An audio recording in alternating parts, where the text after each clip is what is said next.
evening, everybody. This is your host, Folk, and welcome back to another episode of the Channel 256 News, brought to you by Bitcoin Mining World. Today is September 17th. Bitcoin currently hovering above $116,000, getting close to that $117,000 range, and breaking over it earlier this morning. Pretty crazy day today in the markets with the Fed rate cut coming in. We'll touch on that here in a moment. Over here, looking at the Bitcoin net hash rate, taking a massive dive of about 400 exahash. If you don't know how many miners it is, I'll save you the time. It's a lot. There's a lot of people unplugging or going to sleep. I imagine it's curtailments. Like we've been talking about it the last week, but we had a massive heat wave roll in down here in the south. And a lot of these big players are out there in Texas, which ain't too far from me, over here in Oklahoma. And if I had to guess, it is just a whole bunch of big players unplugging and curtailing during the days. However, kind of crazy to see. Just as volatile as the index funds and the Bitcoin market was. So kind of interesting. However, over here on Bitcoin net hash rate, or not net hash rate, but price per petahash, not much has changed. Looking at $54.54 currently. Last 7 days, we're still up over the last 7 days. Almost done with this epoch for Bitcoin before we're going to get another difficulty change. So that could also be part of the reason why the Bitcoin net hash rate has dipped down a little bit. Some people trying to unplug to game the system. Biggest news today by far was the FOMC meeting. We were hoping to get some more guidance. The 25 basis point rate cut was priced in. There's without a doubt. I mean, you saw almost no moves once that got announced at 1 o'clock. 1 o'clock Central. JP came out at 1:30 to actually give his speech, and really, I've watched probably the last 5 or 6 FOMC meetings and watched the markets right next to them as it's happened. This is honestly the least volatile while Jerome Powell was out there speaking. There's just a lot of recovery right before Jerome Powell came out on stage. It was we got the Russell almost breaking out, I should say, within 1 point of its 2021 all-time high. Crazy day in the markets, nonetheless. Really hoping they were going to give some guidance on what they're going to be doing in the future. However, we did not get that. Didn't seem to make too big of a change today. However, I mean, we did dip as low as what, $114,900. Crazy to see. But the rest, it ended up coming back up. It basically a stable coin today. If you're looking at it just on the 24-hour chart, just from right now, I mean, literally no change in price whatsoever. Kind of nuts to see on an FOMC meeting day. Hopefully it's taken as good news. Still waiting to see what the market has to say about it. We'll figure out more tomorrow once the stock market opens up, I'm sure. Over here on the Dow Jones, still managing to be up over 0.5% over that $46,000 level. The NASDAQ taking a slight dip, but really it's closing right under its open for today.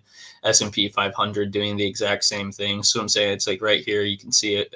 Jerome Powell coming out here to talk. We got a nice little pump. Right back down into the lows and then back up to about where we opened up at. However, the Russell, our big mover, with the most highly correlated index fund when it comes to Bitcoin and the rest of the crypto asset class, managing to still be up on the daily chart, just barely. But you can see these massive moves that it made right up here to the 2447. I think the previous all-time high was 2443 on most exchanges. Kind of surprised Google showing that it did break past it. But I was watching on TradingView today live on the minute candles, and we were within 1 point. You don't know what a point is. It's just a dollar. It's just how dollars and gains and losses are calculated when it comes to stocks. But just a point. Literally a point away. Insane. We're so close to breaking out, and hopefully we do see that by the end of the week. After today, I'm slightly more confident. It was an emotional day, honestly. If any of you guys were watching that FOMC meeting, I'm sure you guys were right there with me. There's a lot of ups and downs right there, but to see the market come back up and recover, especially the Russell being able to close above where it opened at today, is a huge tell sign for what we want to see. I sadly don't have it pulled up right here. Let's go ahead and pull it up right now, actually. Gold taking a nice nosedive. That is what we want to see back below that $3,700 mark. Super nice moves to see from gold. Gold is where people go when they're unsure of the dollar and the rest of market. So seeing some sell-offs over there and some increases over here in risk-on assets like the Russell 2000 index. Huge news for Bitcoin. Super sweet to see. This is just showing, but falling below that 115K. We did touch on that just a bit ago, but I mean, it really did take a nosedive there. Thankfully, it stopped. Thankfully, we found some support down in those lows. It could have been so much worse if you guys have been here for any of the other FOMC meetings and really paid attention on that short-term price action. It's normally a lot rougher than this. So to see us in and out the day, just a 0.0 Bitcoin acting like a stable coin is really nice after the information we got. Over here from Bitcoin Magazine, we've got some kind of interesting news on the Lightning Network, Arc and Spark coming together. Arc and Spark revolutionizing Lightning Network scalability in 2025, slashing on-chain transactions with shared UTXOs for fast, cheap Bitcoin payments.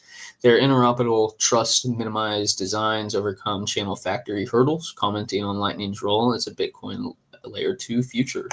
Visions for the future technology are often present about broader strokes while flourishing the details. The tablets in 2001, A Space Odyssey, do indeed look like iPads, but you never see the astronauts paying for a subscription or wasting hours on Candy Crush. Channel factories are one of the visions that arose early in the history of Lightning Network to address some of the challenges that Lightning has faced from the beginning. If you're not sure what challenges Lightning has faced, it's just the big scalability issues that they've had. Despite having problems, grown to become Bitcoin's most successful layer 2 scaling solution with instant and low fee payments. Lightning's scale is limited by its reliance on payment channels. Although Lightning shifts most transactions off-chain, each payment channel still requires an on-chain transaction to open and usually another to close. As adoption grows, pressure on the blockchain grows with it. The need for a more scalable approach to managing channels is clear. Channel factories are supposed to meet this need, but where are they? In 2025, some networks are emerging that will revive the impotence of channel factories with some new details that vastly increases their potential. They are natively interoperable with Lightning and achieve greater scale by allowing a group of participants to open a shared multi-sig UTXO and create multiple bilateral channels, which reduces the number of on-chain transactions and improves the capital efficiency. Achieving a greater scale by reducing complexity, Arc and Spark perform the same function as traditional channel factories with new designs and additional capabilities based on shared UTXOs.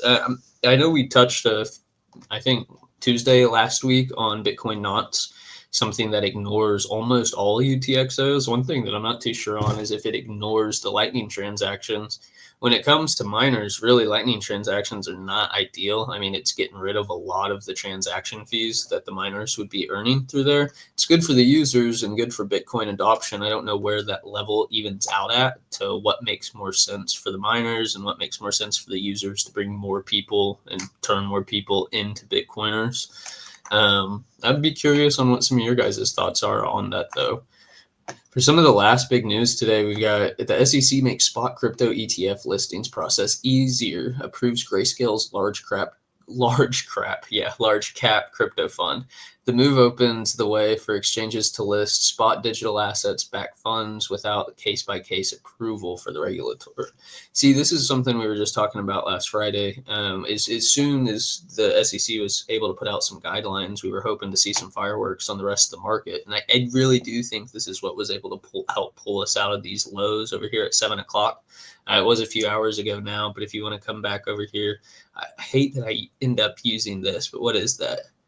It's around in this area, I believe, around this 18.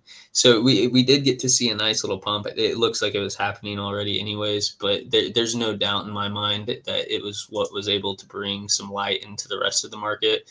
I mean, over here on some of your shit coins, in the last 24 hours, you got ETH up almost 2%, XRP up 1.5%, BNB rocking and rolling.